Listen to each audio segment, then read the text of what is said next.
C'est l'histoire d'une jeune femme qui s'appelle Leila. Elle vend son pain dans la rue. Ça ne lui rapporte pas énormément, mais ça lui permet d'avoir un toit et de manger. Un jour, elle vit une jeune fille traverser au rouge et une voiture foncer vers elle. Elle la tira pour ne pas qu'elle se fasse renverser. Son père, tellement heureux de voir sa fille saine et sauve, lui offrit un voyage dans un bateau, ce dont elle avait toujours rêvé. Axel était le cuisinier le plus reconnu au monde. Son gigot en marinade d'herbes aromatiques faisait toute sa renommée. Mais depuis quelques mois maintenant, il ne trouvait plus d'inspiration pour ses plats. Il décida donc de partir à la recherche de plusieurs plats partout dans le monde. C'était l'occasion pour lui de faire une croisière et joindre l'utile à l'agréable.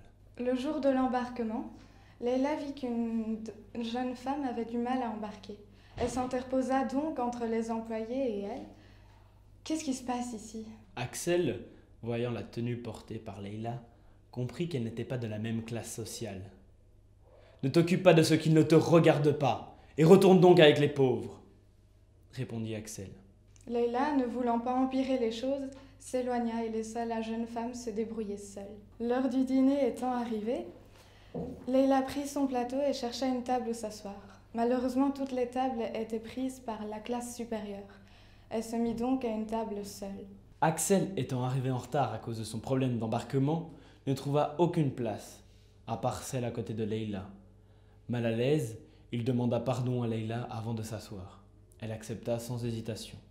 Quelques jours plus tard, en se baladant sur le paquebot, Leila vit par terre une carte d'identité. C'était celle d'Axel. Et dessus était noté quelque chose qui allait tout changer. En la rendant à Axel, elle vit qu'elle était préoccupée par quelque chose. La recherche du chef qui avait préparé ce merveilleux poulet aux épices extraordinaires. Leila a réglé son problème car elle connaissait ce chef. C'était le bienfaiteur qui lui avait offert ce voyage après avoir sauvé sa fille. Pour remercier Leila et aussi se faire pardonner du jour de l'embarquement, Axel lui proposa de passer la journée ensemble. La journée fut magnifique et pleine de joie. C'était l'occasion rêvée pour faire un peu plus connaissance. La nuit a été longue pour Axel. Il ne savait pas ce que la journée d'hier signifiait pour lui. Aurait-il des sentiments pour Leila ? Pour en être sûr, il avait prévu une deuxième journée en sa compagnie.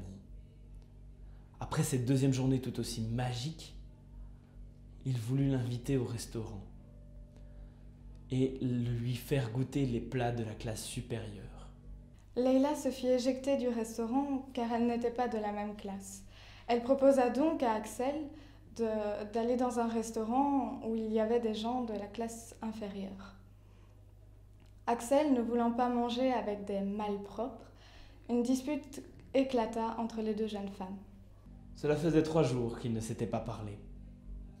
Tout d'un coup, le bateau s'arrêta. Tous coururent vers le pont pour comprendre le problème. Un employé cria « Attention, le bateau est attaqué par une mafia. Vous trouverez des canots de sauvetage sur votre droite. Les femmes et les enfants d'abord, que tout le monde se mette en sécurité. » Sans rien expliquer de plus. Axel chercha Leila parmi la foule. Ne la trouvant pas, il commença à avoir peur. Dans la précipitation, il bouscula Leila. Il se retourna, prit le poignet de Leila. Des regards s'échangèrent, mais aucun mot ne fut prononcé. Tout se lisait sur leur visage. Rapidement, Axel tira Leila vers un canot de sauvetage. Une fois en sécurité, il avoua être une femme.